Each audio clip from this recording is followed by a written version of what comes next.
Hello, আমি অঙ্কিতা আর আজকে এনেছি আরেকটি ভিডিও।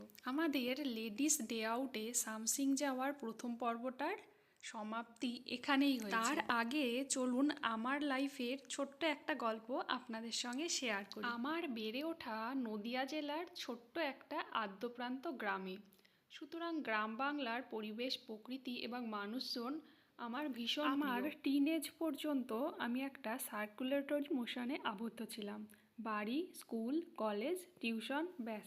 এর গণ্ডি পেরোনো কোনোভাবেই সম্ভব হয়ে উঠতো না, কারণ পড়াশোনাটাকে ফার্স্ট প্রায়োরিটি হিসেবে দেখা হতো। স্কুলে ফাইনাল পরীক্ষা কমপ্লিট হয়ে যাওয়ার পরেই পরবর্তী ক্লাসের জন্য টিউশন ব্যাচে পড়াশোনা শুরু হয়ে যেত। তাহলে স্টুডেন্ট লাইফে কি কোনো হলিডেজ ছিল না? না না, সেটা নয়। দুর্গাপূজার ছুটি বা সামার ভ্যাকেশন এইরকম লং লিস্টের হলিডেজ ছিল।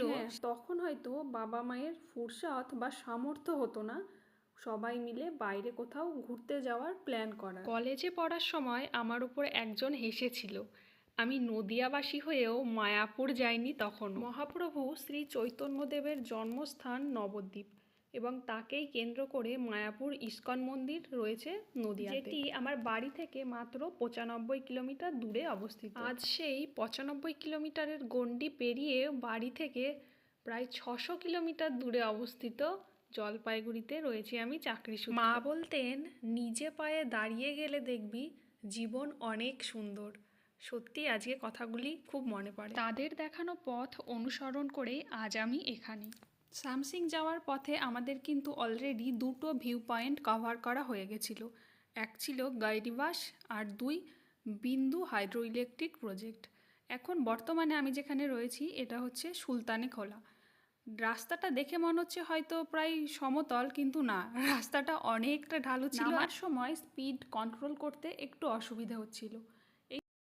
ছবি তুলে দাও। হ্যালো, কেমন কৃষ্ণ বাবা?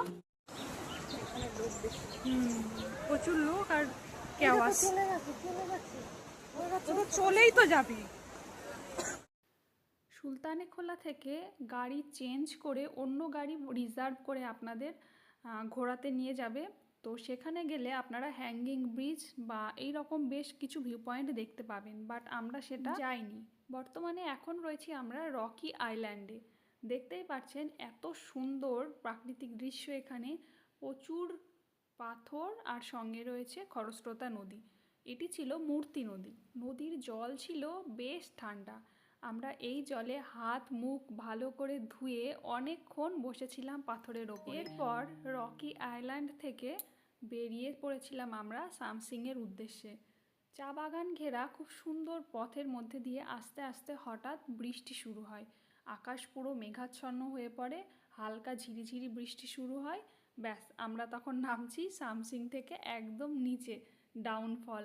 এত স্পিড, নামার সময় স্পিড কন্ট্রোল করাই ভীষণ অসুবিধে হচ্ছিল। রাস্তাটা জানি না ভিডিওটা কতটা ক্যাপচার করতে পেরেছে, বাট ভীষণ ভীষণ ঢালু ছিল। আমরা তো সোজা পথটাকে বাদ দিয়ে এইরকম অলিগলি পথ ধরে নামার চেষ্টা করি।